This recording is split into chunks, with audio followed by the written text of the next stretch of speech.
VK classes. आज की इस क्लास में हम करेंगे क्लास 8 का चैप्टर फैक्टराइजेशन। ये क्लास जो है ना बेसिक क्लास है। ये बेसिक क्लास है। बेसिक का मतलब होता है इस क्लास में हम फैक्टराइजेशन इस चैप्टर के बारे में जानेंगे। जो ये चैप्टर है अपना फैक्टराइजेशन, इस चैप्टर के बारे में जानेंगे कि हमें इस चैप्टर में करना क्या है। ओके, तो पहले हमें यही पता होना चाहिए, तभी तो हम एक्सरसाइज को सोल्व करेंगे। तो बेसिक क्लास के अंदर हम पहले जानेंगे कि इस चैप्टर में हमें करना क्या है और क्या चीज है ये। तो ठीक है, तो हम जानते हैं फैक्टराइजेशन के बारे में। छोटी क्लासेस में हम सीख के आए हैं फैक्टर्स। क्या सीख के आए हैं? फैक्टर्स। हम एक बार इसे फिर से रिवाइज कर लेते हैं कि क्या होते थे फैक्टर। मान लीजिए कोई नंबर है 12। ये नंबर 1 के टेबल में भी आता है, 2, 3, 4, 6 एंड 12। ये ऐसे नंबर्स हैं जिनके टेबल में 12 आता है। इनके अलावा और कोई नंबर नहीं होगा जिसके टेबल में ये 12 आएगा। तो हम बोल सकते हैं ये सभी नंबर्स 12 के क्या है? फैक्टर है। हम एक और एग्जांपल ले लेते हैं। दूसरा ले लिया हमने 20। 1 के टेबल में आएगा 2, 4, 5, 10 एंड 20। ये ऐसे नंबर्स हैं जिसके टेबल में 20 आता है। तो हम बोल सकते हैं ये सभी नंबर्स भी 20 के क्या हैं? फैक्टर्स हैं। ठीक है, अब इसका मतलब क्या कि हम इन्हीं नंबर्स का इस्तेमाल करके 20 को लिख सकते हैं। जैसे देखिए, मान लीजिए 20 है, तो 20 को मैं ऐसे भी लिख सकता हूं और मैं इस तरीके से भी लिख सकता हूं, 4 गुना 5। 4 को 5 को मल्टीप्लाई करेंगे तब कितना आएगा? 20। तो इसका मतलब भी 20 है। मैं इसको और एक और तरीके से लिख सकता हूं, जैसे कैसे? 10 मल्टीप्लाई में 2। 10 को और 2 को मल्टीप्लाई करेंगे तब भी क्या आ जाएगा? 20। तो इसका मतलब भी क्या है? 20। हम इसे और भी लिख सकते हैं, कैसे? यहां पर 20 है, इसको मैं मल्टीप्लाई कर दूंगा 1 के साथ, 20 1 जा 20। तो इसका मतलब भी क्या है? 20 है। इस 2 को सही कर लें, ये लीजिए। ठीक है, तो यहाँ पे इसका मतलब भी 20 है, इसका मतलब भी 20 है, इसका मतलब भी 20 है और इसका मतलब भी 20 है। तो हम बोल सकते हैं ये सभी जो है 20 के क्या है? फैक्टर्स है। क्या है ये? फैक्टर्स है। 4 गुना 5 ये फैक्टर है 20 का, ये भी फैक्टर है, ये भी फैक्टर है, क्योंकि हमने इन्हीं नंबर का इस्तेमाल करके 20 को यहाँ पे लिख करके दिखा दिया है। ओके, तो ये क्या है? इसके फैक्टर्स है। सिंपल भाषा में बोले तो इन सभी नंबर्स के टेबल में 20 आ जाएगा। तो हम बोल सकते हैं ये क्या है? इसके फैक्टर है। ओके, और अच्छे से समझने के लिए हम एक और एग्जांपल ले लेते हैं। हम एक नंबर ले लेते हैं 28। ओके, तो आपको पता है 28 जो है वो 1 के टेबल में भी आता है, 2, 4 के टेबल में आता है और ये आपका आएगा 7 के टेबल में। 7 के बाद आएगा ये 14 के टेबल में और फिर आएगा सीधा 28 के टेबल में। यही नंबर्स है जिनके टेबल में 28 आता है। ओके, तो यानी कि ये सभी नंबर्स क्या हैं? 28 के फैक्टर हैं। तो हम इस 28 को कैसे लिख सकते हैं? 28 को हम लिख सकते हैं 1 इंटू 28 कर लो, इसका मतलब भी 28 ही होगा। ठीक है, इसी तरीके से हम लोग बोल सकते हैं इसको 7 इंटू में 4। ठीक है, तो इसका मतलब भी 28 होगा आपका। ठीक है, और आप लोग किस तरीके से लिख सकते हैं इसे? 14 इंटू में 2, इसका मतलब भी 28 होगा। तो हम बोल सकते हैं 28 के ये क्या है? फैक्टर है। ओके, तो हमें समझ में आ गया कि फैक्टर में हम लोगों ने क्या किया था। तो ये फैक्टर का कॉन्सेप्ट आपका क्लियर हो गया होगा, जो छोटी क्लासेस में हम करके आए थे। अब हम देखते हैं प्राइम फैक्टराइजेशन। अब हम करेंगे प्राइम फैक्टराइजेशन। प्राइम फैक्टराइजेशन से पहले हमें बताना चाहिए प्राइम नंबर्स के बारे में। क्या होते हैं प्राइम नंबर्स? हमें ये भी पता है, लेकिन एक बार फिर से रिवाइज कर लेते हैं। ऐसे नंबर्स जो अपने अलावा किसी और के टेबल में नहीं आते, उन नंबर्स को हम बोलते हैं प्राइम नंबर। जैसे 2, एक कभी भी प्राइम नंबर नहीं होगा। प्राइम नंबर कहां से शुरू होते हैं? 2 से। ओके, तो 2 सबसे छोटा प्राइम नंबर भी इसीलिए 2 को बोला जाता है। तो 2, 3, 4 प्राइम नंबर नहीं होगा। क्यों? क्योंकि वो 2 के टेबल में आ जाता है। प्राइम नंबर कौन से नंबर होते हैं? जो अपने अलावा और किसी के टेबल में ना आए।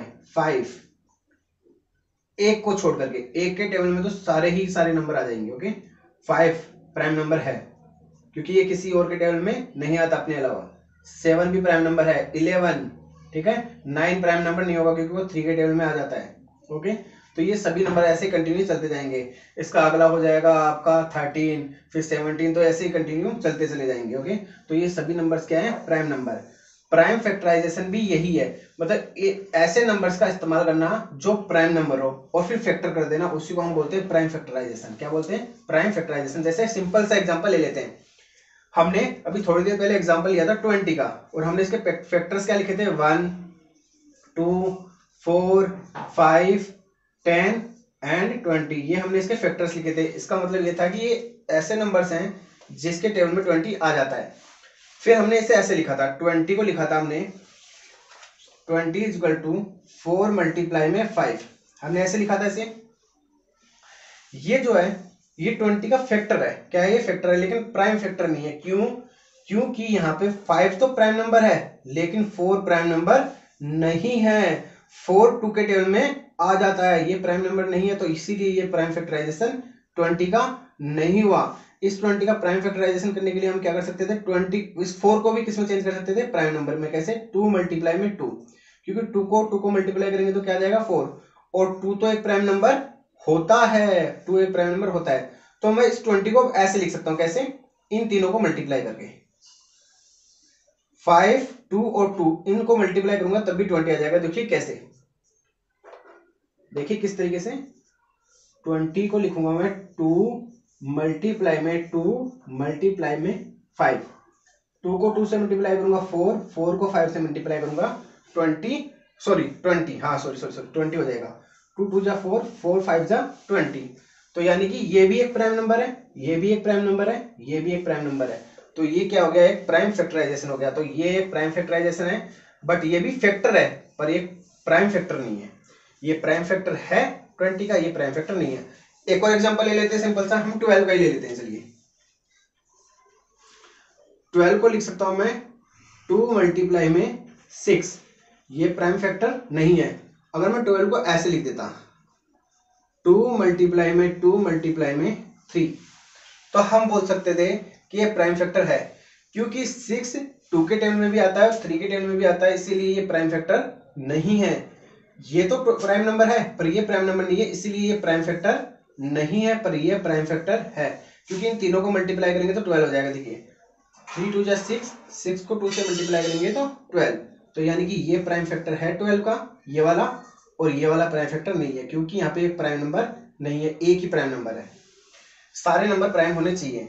तो आप इस प्राइम फैक्टर को, अगर आपको ऐसे ना समझ में आए तो इस तरीके से भी निकाल सकते हैं। ये भी आप सीख करके आए हैं, कैसे, 20 को आप लोग ऐसे लिख सकते हो, 2 फिर 5, हमने सीखा था ना। तो ये एक तरीके से क्या है, सारे के सारे प्राइम नंबर है। तो देखिए ये रहा 2 2 5, 2 2 5, ऐसे ही हम 12 के भी कर सकते हैं प्राइम फैक्टर, एलसीएम लेकर के। इसको मैं यहां पे करता हूं ताकि अच्छे से दिखेगा। 12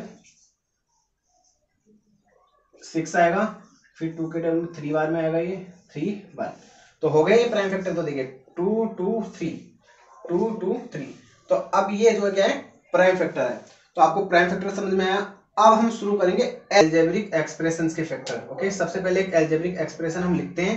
तो चलिए हमने लिख लिया 5xy प्लस में 3x। चलिए सिंपल सा ही हम एल्जेब्रिक एक्सप्रेशन लिख लेते हैं। ओके, तो ये एक एल्जेब्रिक एक्सप्रेशन है। क्यों है, क्योंकि इसमें नंबर है, वेरिएबल है और ऑपरेटर है। ऑपरेटर बोलते हैं प्लस के माइनस के साइन जो होते हैं ना, इन्हीं को क्या बोलते हैं, हम ऑपरेटर्स बोलते हैं। ओके, ठीक है। आपको अगर वेरिएबल के बारे में पता नहीं है तो आप सर्च कर सकते देख सकते हैं वीके क्लासेस वेरिएबल। ओके, तो आप ऐसे सर्च करेंगे यूट्यूब पर तो आपको वेरिएबल की डिटेल में पता चल जाएगी कि वेरिएबल क्या होता है। ठीक है, अब हम शुरू करते हैं अपना एल्जेब्रिक एक्सप्रेशन का फैक्टर। सबसे पहले हम इस हिस्से को ले लेते हैं। देखिए यहाँ पे दो हिस्से हैं, दो पार्ट है। कैसे, एक पार्ट और एक पार्ट। जो ये ऑपरेटर है प्लस का जो साइन है, इसने इसको दो भागों में डिवाइड कर दिया, इतना अलग कर दिया और इतना अलग कर दिया।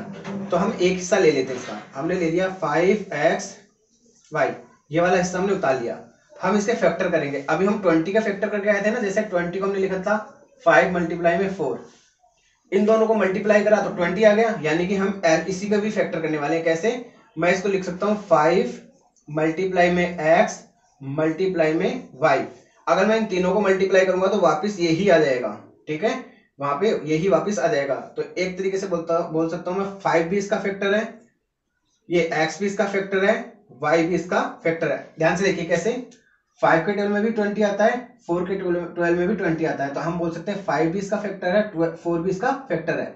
ठीक है, तो उसी तरीके से इन तीनों को मल्टीप्लाई करा तो वापस यही आ गया, क्योंकि इन तीनों को मल्टीप्लाई करके देखते हैं 5xy, ये आ गया वापस। तो इसलिए हम बोल सकते हैं 5x और y ये तीनों ही इसके क्या हैं, फैक्टर है। ठीक है, ऐसे हम 3x है, 3x को हम लिख सकते हैं 3 मल्टीप्लाई में x, तो यानी कि ये जो नंबर है ये 3 के टेबल में भी आएगा और ये x के टेबल में भी आएगा, तो हम बोल सकते हैं 3 भी इसका फैक्टर है और x भी इसका फैक्टर है। तो यही है आपका अलजेब्रिक एक्सप्रेशन का फैक्टर। फैक्टराइजेशन के दो मेथड हैं, मेथड बोलो या रूल। पहला है आपका कॉमन फैक्टर, कॉमन फैक्टर। तो पहले हम देखते हैं कॉमन फैक्टर क्या होता है। बहुत आसान है। कॉमन का मतलब होता है जब सभी में हो उस तभी हम उसको बाहर ले सकते हैं। कैसे, देखिए एक सिंपल सा नंबर ले लेते हैं हम लोग, 2x प्लस में 4, ये एक नंबर है, अलजेब्रिक एक्सप्रेशन बोल लो इसे। ठीक है, तो ये है, इन दोनों में से क्या चीज कॉमन आ सकती है। समझाने के लिए मैं इसके पहले क्या कर लेता हूँ, फैक्टर कर लेता हूँ। देखिए कैसे, इस 2x के फैक्टर क्या लिख सकते हैं हम लोग, 2 मल्टीप्लाई में x, ये अभी हमने थोड़ी देर पहले देखा था। ऐसे ही मैं इस 4 के भी फैक्टर कर सकता हूँ, यहाँ पे बीच में प्लस का निशान लगा दिया, इस 4 को लिख सकता हूँ मैं 2 मल्टीप्लाई में 2। ठीक है, तो यानी कि ये 4 के बराबर है और ये आपका इसके बराबर है। अब देखिए इसमें से और इसमें से ऐसी क्या चीज है जो आप कॉमन ले सकते हैं। कॉमन का मतलब जो दोनों के अंदर हो, इसमें x है पर इसमें x नहीं है, तो x को तो कॉमन नहीं ले सकते, पर इसमें भी 2 है, इसमें भी 2 है, यहाँ पे 2 बार है, तो कम से कम एक बार तो हम बाहर ले सकते हैं ना। तो देखिए यहाँ इन दोनों में ही 2 था तो 2 बाहर आ गया, यहाँ पे क्या बच गया, x बच गया, प्लस यहाँ पे एक बार 2 तो बाहर जा चुका, ये रहा। कॉमन हम जब भी लेंगे जब दोनों में से आएगा। ठीक है, मान लीजिए यहाँ पे होता 3, यहाँ पे ये भी होता 3, मान लीजिए ऐसा, तब हम इस 2 को भी कॉमन नहीं ले सकते थे। ये 3 है, सॉरी, ये आपका 3 है। ओके, हम जो है ना ऐसी कंडीशन में जब इनमें दोनों में कॉमन नहीं है, यहाँ पे x है, इसमें x भी नहीं है, इसमें 2 है, इसमें 2 भी नहीं है, तो हम लोग यहाँ पे बाहर कुछ भी नहीं ले सकते थे। पर यहाँ पे क्या था, 2 था और यहाँ पे भी क्या था, 2 था, तो हम कॉमन कब लेंगे, जब दोनों के अंदर होगा। तो ठीक है, तो दोनों में से एक बार 2 हमने बाहर ले लिया, तो यहाँ पे सिर्फ x बच गया, यहाँ पे एक बार 2 बच गया, तो ये हो गया इसका फैक्टर। तो इसी को बोलते हैं हम कॉमन फैक्टर। एक और एग्जांपल ले लेते हैं हम लोग। इससे पहले एक चीज और, मैं इसको डायरेक्ट भी करके दिखा देता हूँ। हम लोग इसको डायरेक्ट भी कर सकते हैं, कैसे, यानी बिना फैक्टर करे भी हम लोग कर सकते हैं। जब हम 14.1 में इसको करेंगे इसे, तो हम बिना फैक्टर के करेंगे। क्यों, क्योंकि ये बहुत बड़े बड़े हो जाएंगे। वहां पे तो, यहाँ पे तो सिंपल सा एग्जाम्पल लिया है मैंने, वहां पे बड़े बड़े क्वेश्चन होंगे तो वो काफी लेंथी हो जाया करेंगे। ओके, तो इसीलिए हमसे डायरेक्ट करेंगे। तो देखो डायरेक्ट भी बहुत आसान है, इतना टफ नहीं है। देखो कैसे,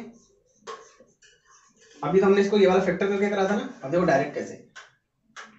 इस स्टेप को देखिए और इस स्टेप को देखिए, ये दोनों किसके टेबल में आते हैं। ये यहाँ पे 2 है, तो ये 2 भी 2 के टेबल में आता है और ये 4 भी 2 के टेबल में आता है, तो 2 को क्या ले लेंगे हम लोग, कॉमन। इसमें x है पर इसमें x नहीं है, तो x तो जाहिर सी बात आएगा नहीं, यहाँ से तो 2 बाहर आ गया, तो यहाँ तो सिर्फ x बच गया। इस 2 को कॉमन लेने का मतलब है कि मैंने इस वाली टर्म को जो है ना 2 से क्या कर दिया, डिवाइड कर दिया। कैसे, इस 2 से मैं इस 2 को काटूंगा तो ये 2 तो कट गया, ये 2 तो कट गया ना, तो यहाँ सिर्फ क्या बच गया, x। इस 2 से मैंने इस 4 को भी डिवाइड कर दिया है, कहने का मतलब है, तो यहाँ पे क्या बच गया, 2। तो आपको समझ में आया। एक बार फिर से रिवाइज कर देता हूँ। देखिए कैसे, हमने इसमें से 2 को क्या ले लिया, कॉमन ले लिया। कैसे, ये भी 2 के टेबल में आता था, ये भी 2 के टेबल में आता था, तो यानी कि ये एक बार में आता था, उस एक को मैंने एक इस x से मल्टीप्लाई कर दिया तो x ही आ गया।